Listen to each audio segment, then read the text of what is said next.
أعوذ بالله من الشيطان الرجيم بسم الله الرحمن الرحيم.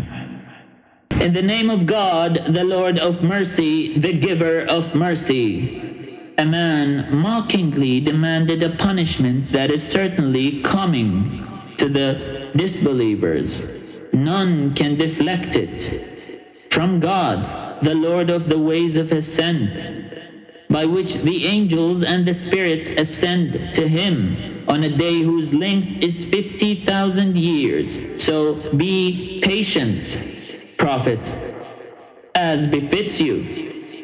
The disbelievers think it is distant, but we know it to be close, on a day when the heavens will be like molten copper and the mountains like tufts of wool, when no friend will ask about his friend, even when they are within sight of one another. The guilty person will wish he could save himself from the suffering of that day by sacrificing his sons, his spouse, his brother, the kinsfolk who gave him shelter, and everything and everyone on earth if it could save him.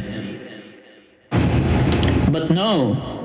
There's a raging flame that strips away the skin, and it will claim everyone who rejects the truth, turns away, amasses wealth, and hoards it. Man was truly created anxious. He is fretful when misfortune touches him, but tight-fisted when good fortune comes his way. Not so those who pray and are constant in their prayers, who give a due share of their wealth to beggars and the deprived, who believe in the day of judgment and fear the punishment of their Lord. The punishment of their Lord is not something to feel safe from, who guard their chastity from all but their spouses or their slave girls. They are not to blame. But those whose desires exceed this limit are truly transgressors, who are faithful to their trusts and their pledges, who give honest testimony and are steadfast in their prayers.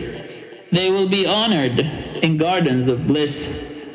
What is wrong with the disbelievers? Why do they rush to peer at you, Prophet, from right and left in crowds?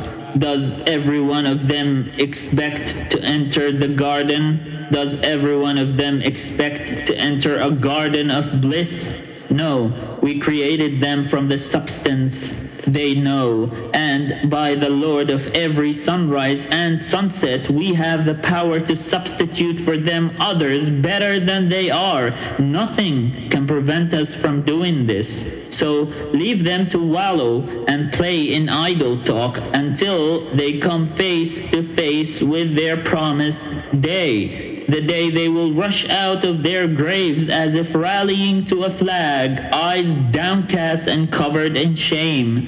That is the day of which they were warned.